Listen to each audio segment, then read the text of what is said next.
Hey yo, what's up everybody? It's Ryan Miller checking in with GST's YQMA. Today we're on episode number 32 and we talk about testosterone levels in relation to dieting and body fat percentage.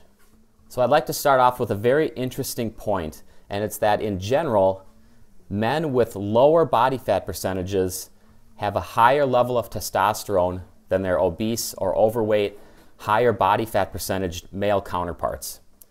This is really important because it proves the case for trying to stay relatively lean at all times. Basically, not letting yourself go completely in the off season. Because if you get to that overweight state or that obese state while you're trying to grow, just because you've eaten too much for too long, it's actually detrimental to your overall testosterone levels. And testosterone is extremely important for growth, for an optimized metabolic rate, and just for feeling your best day in and day out. So as you can tell, this is definitely an important case or an important point for making sure that you don't go overboard with your off-season bulk. Make sure that you maintain a body fat percentage that you feel comfortable with, showing some definition, but obviously not trying to remain contest lean year-round. 10 to 12% for males is actually a really nice off-season body fat, and you're going to feel good at that body fat, and you're still going to maintain that higher level of testosterone than your overweight or obese counterparts.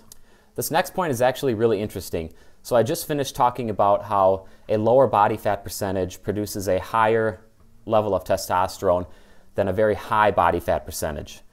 Now the interesting thing is that when you're dieting to get to that low body fat percentage, that is brutal on testosterone levels, especially if you're getting competitively lean for a bodybuilding or a physique show.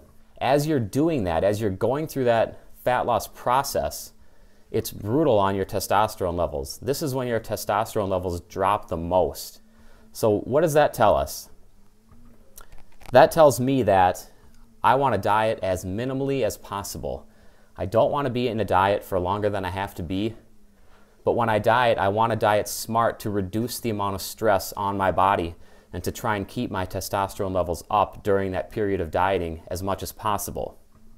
Now, I can do that by being conservative with my calorie deficit, not being super aggressive, giving myself the energy, as much energy as I can take in while making ideal progress towards my goal.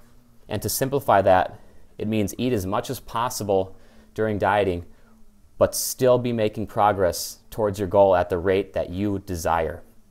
Now for men, usually that's going to be in that 1 pound to 1.5 pounds per loss or per week of loss. So diet minimally. Make sure that you diet smart. And those are two key tips that are going to help you keep that testosterone level up when it's most likely to drop, because we don't want that to happen. We want to get to a lean state. We want to keep our testosterone up as much as possible as we're getting there.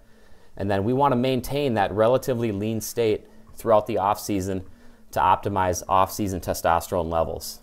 Before I close, I think it's actually very important to provide an actual real-life, research-based example of just how much testosterone can drop.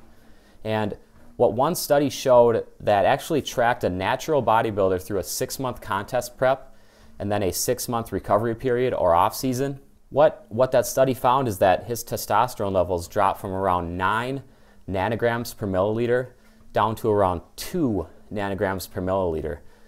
Clearly that's a huge drop, and by the time he was contest ready, he was at his lowest point of around 2 nanograms per milliliter. Now what happened is within the next 6 months, during that transition back into his off-season phase, his testosterone levels jumped right back up to the normal level, and they actually jumped up a little bit higher than that 9 nanograms per milliliter. So there is going to be a major drop when you're getting competitively lean, but there's also going to be faith that you will bounce back if you begin eating more and just ramping those calories up into your off season so you can actually start gaining some muscle. Overall, the real message here is just to be smart with your dieting, because it's only going to help those testosterone levels, and that's only going to help every single goal, from dieting to muscle gain.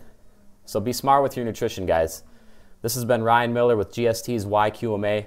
Be sure to subscribe to my channel for daily knowledge from my brain right into yours. And have a great Friday night. Thank you for watching.